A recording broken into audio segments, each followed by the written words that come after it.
You are watching Step Up a Gear Pro TV with Derek Kemp. Every show will help you grow your business faster, generating more profit, more customer value, while giving you back more time. The program is called Step Up a Gear Pro TV.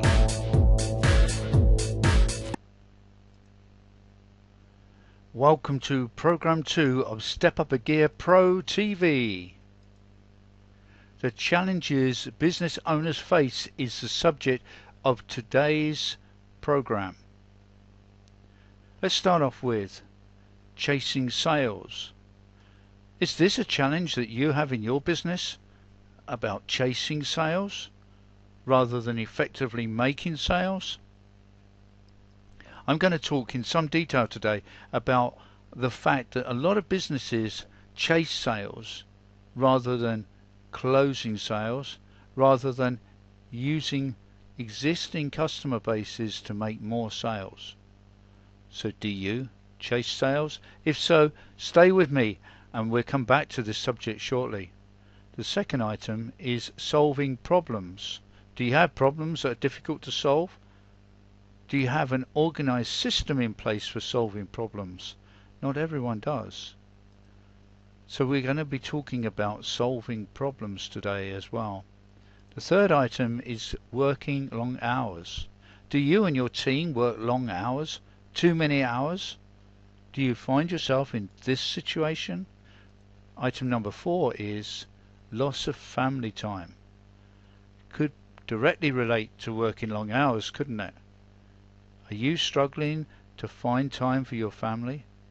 Do you find situations at work take control over your life? Because I want you to have more family time. Stress. Are you stressed? Are any of your team stressed? Why are they stressed? Why are you stressed? It's an interesting question, isn't it? It's one of those questions that we should all ask ourselves on a regular basis. And what is making us stressed? Is it the to-do list has so many things on it and there's just not enough time to do all the things on that list? It's quite interesting as that word time comes up again. Now, is this a challenge that you have? Maybe you're chasing customers because you have a risk of failure or a concern about failure.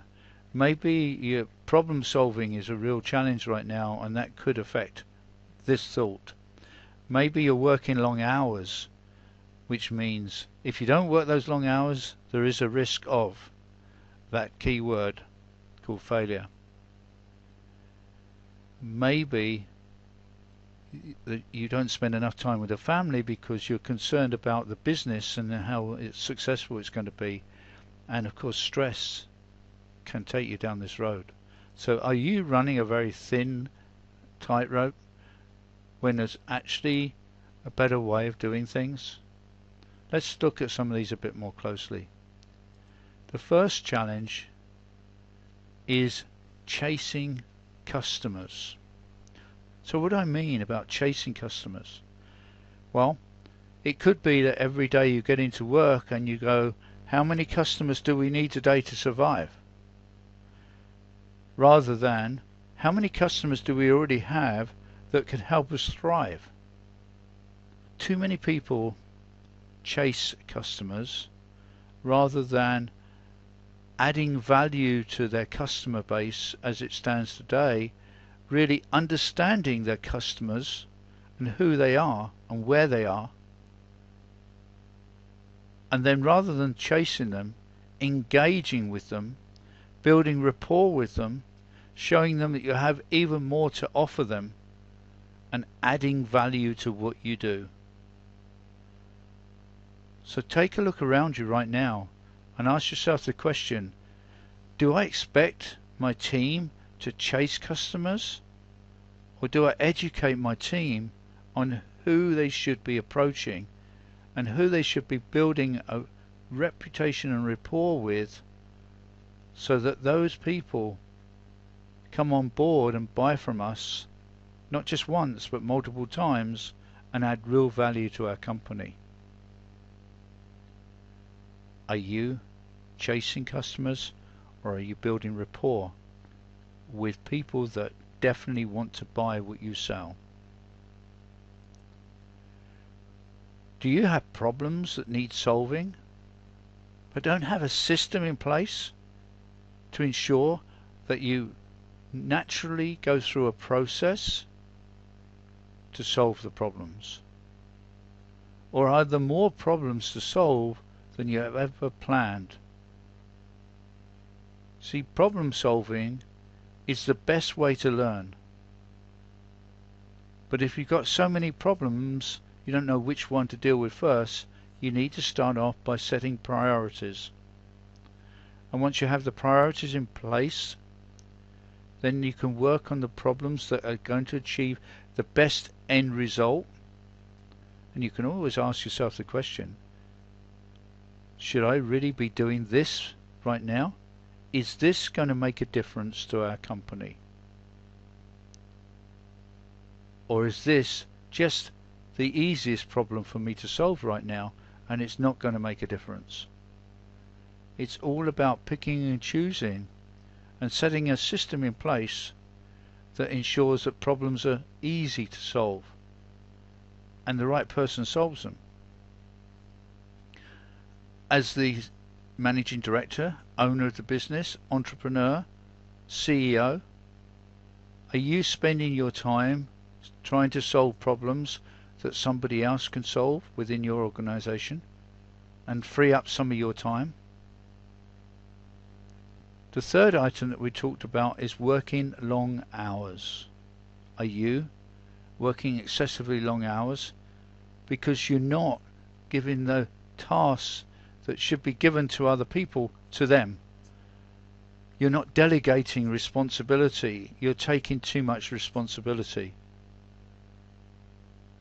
And is that because you either haven't hired the right people, or trained the right people, or valued the right people, so that you actually can free up your time? When you free up your time, I guarantee you'll end up with more time for your family. And you'll still have a successful business, and it will work probably even more effectively than it's working now, because you can spend more time doing the things that I'm going to talk about in program 3 and program 4. The things that the managing director, CEO, owner of the business should be doing. You should make sure that you've employed enough people with the right skill set to do the things that need to be done in your business so that you can take on the role that a managing director or owner should be taking on. That way you'll get more family time. Your staff, your team will be more valuable to you and feel more value by allowing them to do the things that you brought them on board to do. And if you haven't got them on board right now, I would suggest that you look at your finances and ask yourself the question, who else should I employ to avoid this happening? Having so many things to do that you get stressed out. If you have such a long list, you need to delegate. You need to find someone who can do it. Now, they don't necessarily have to be employed. You can have people outsourced who are already experts in the field and will probably save you money in the long term. You need to pick and choose them well, but we'll talk about that in more detail later too. So avoid stress by not having such a long list to do, which will give you more free time, which will give you more family time, and the business will still grow if you have a system in place that ensures when you get a problem, it can be solved easily by the right person. The last item I want to talk about today is that risk. If you rely totally on you, the single cord to keep your business going, it could break. Do you want it to break? No, I'm sure you don't. So connect up all the other strands so that when you're standing on the tightrope of life, and business, you're safe because you have people around you that are doing the tasks that they're meant to do. It's going to be a little project that we're going to be talking about here, and we talk about in Step Up a Gear Pro, and that is analyzing your business from inside and out and asking yourself simple questions like, who should be doing this? Should it be me? Should it be a member of the team? Should it be somebody outside? Can I afford it? Because can you afford not to have the right people doing the right jobs? That's the end of today's program. I hope you found the information valuable and actually gets you to the point of thinking about what you want to do to improve your business both now and in the future, so that your business grows a lot faster than it's growing today without you having to increase the amount of time you're working, stress, generating more problems,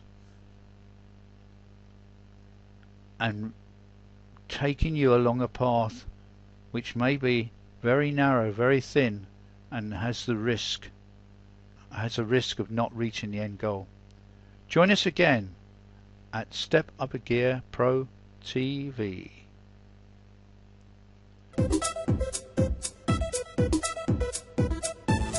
Thank you for watching Step Up a Gear Pro TV, and we look forward to you watching the next program with us very soon. Have a great day.